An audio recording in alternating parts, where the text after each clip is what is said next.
미국은 양당제 국가입니다. 공화당에 대해 알아봤으니 민주당의 역사에 대해서도 알아봐야겠죠. 공화당의 상징이 코끼리라면 민주당의 상징은 당나귀입니다. 세계에서 세 번째로 가입 인구수가 많은 정당이기도 합니다. 앤드류 잭슨부터 버락 오바마, 조 바이든에 이르기까지 수많은 대통령을 배출한 역사적인 정당이지요. 근데 이 민주당, 과거에는 노예제도 폐지를 반대하고 극단적 백인 우월주의 집단인 KKK를 창설했던 집단이라는 거 알고 계셨나요?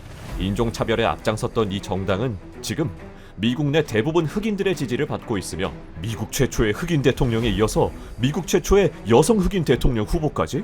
무슨 일이 있었길래 이렇게 변했을까요?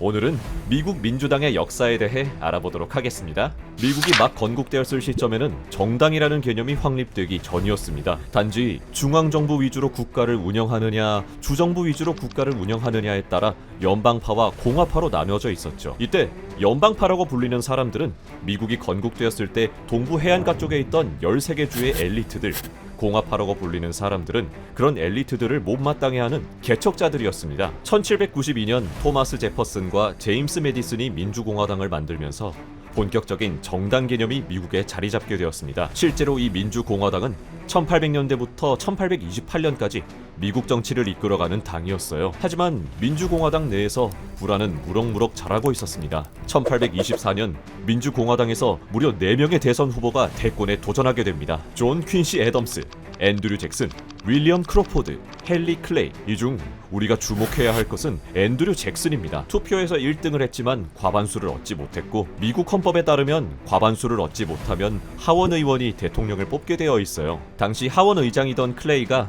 하원 의원들에게 애덤스를 밀어주자는 의견을 냈고, 이후 대통령이 된 애덤스는 클레이를 국무장관에 앉혔어요.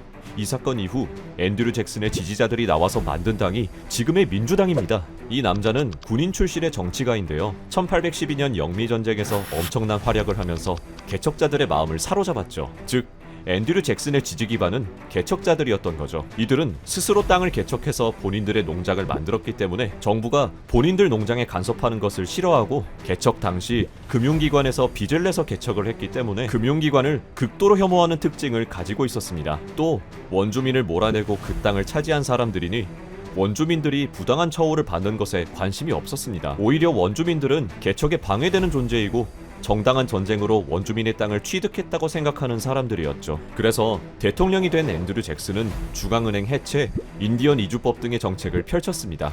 이렇게 개척된 서부 평야는 백인 지주들을 중심으로 수출을 위한 대규모 농장이 운영됩니다. 이 농장을 돌리려면 흑인 노예가 필요했고, 그렇게 민주당은 노예제를 옹호하는 당이 된 거죠. 지난 공화당의 역사를 배울 때 노예제도를 지지하는 주가 어디였는지 기억나시나요? 바로 이 미국 동남부 쪽 주들, 여기가 민주당의 텃밭이었던 거예요.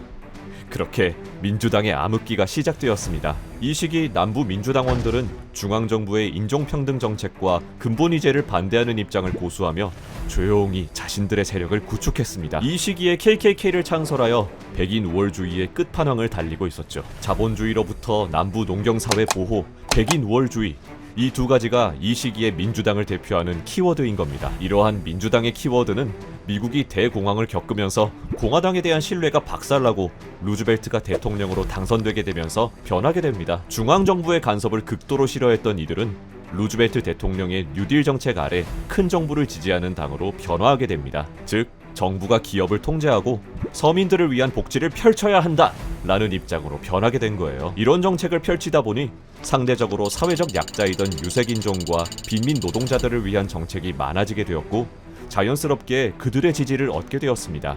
기존 남부 백인 지지층과 새로운 지지층까지 더해졌던 거죠. 이렇게 민주당은 또 한 번의 황금기를 맞게 됩니다.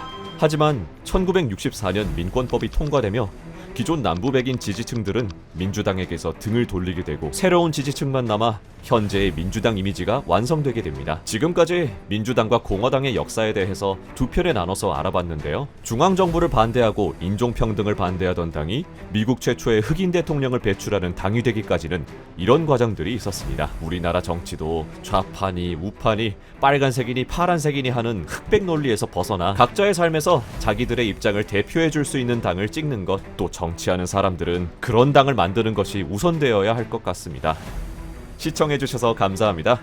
지식전당포였습니다.